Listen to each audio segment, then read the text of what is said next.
উত্তর আফ্রিকার অস্থির রাষ্ট্র লিবিয়ায় বর্তমানে 20,411 জন বাংলাদেশি অভিবাসী অবস্থান করছেন। এমন তথ্য জানিয়েছে জাতিসংঘ অভিবাসন সংস্থা, আন্তর্জাতিক অভিবাসন সংস্থা IOM। সংস্থাটির ডিসপ্লেসমেন্ট ট্র্যাকিং ম্যাট্রিক্স DTM এর 57তম প্রতিবেদন অনুযায়ী দেশটিতে অভিবাসী সংখ্যার বিচারে বাংলাদেশিরা 7ম অবস্থানে রয়েছে। মার্চ থেকে এপ্রিল 2025 সালের মধ্যে তৈরি এই প্রতিবেদনে বলা হয়, বর্তমানে লিবিয়ায় মোট 8,67,000 অভিবাসী বসবাস করছেন, যারা বিশ্বের 44টি দেশ থেকে এসেছেন। এর মধ্যে বাংলাদেশিদের অংশীদারিত্ব প্রায় 2%। ত্রিপলি ও বেনগাজি শহরে বাংলাদেশি অভিবাসীদের সংখ্যা তুলনামূলক বেশি।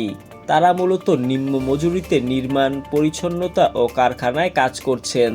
অধিকাংশ বাংলাদেশী পুরুষ এবং অনেকেই ঝুঁকিপূর্ণ ও অনিরাপদ পরিবেশে কাজ করতে বাধ্য হচ্ছেন।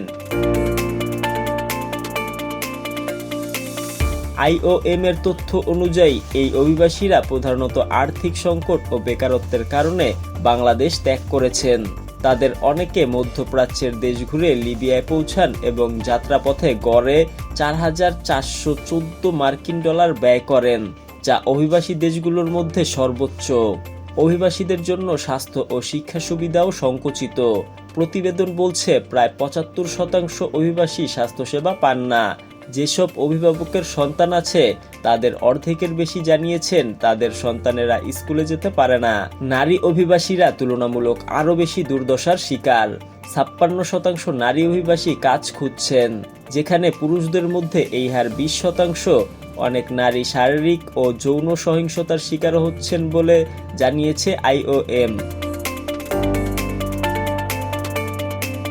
লিবিয়ায় অভিবাসী সংখ্যায় শীর্ষে রয়েছে সুদান 2.82 লাখ 33%, এরপর নাইজার 1.88 লাখ 22%, মিশর 1.64 লাখ 19%, চাদ 85,000, নাইজার 29,000, সিরিয়া 23,000। বাংলাদেশ রয়েছে 7ম অবস্থানে। এরপর আছে ঘানা, মালি ও ফিলিস্তিন। IOM বলছে লিবিয়ার বেশিরভাগ অভিবাসীর জন্য চূড়ান্ত গন্তব্য নয়, বরং এটি ইউরোপে যাওয়ার পথে একটি ট্রানজিট পয়েন্ট হিসেবে ব্যবহৃত হচ্ছে। কেউ কেউ ইউরোপে পৌঁছানোর চেষ্টায় লিবিয়ায় থাকছেন, আবার কেউ কেউ ফেরত যেতে চাইছেন, যা নিরাপত্তা ও অর্থনৈতিক সংকটের কারণে সবসময় সম্ভব হচ্ছে না।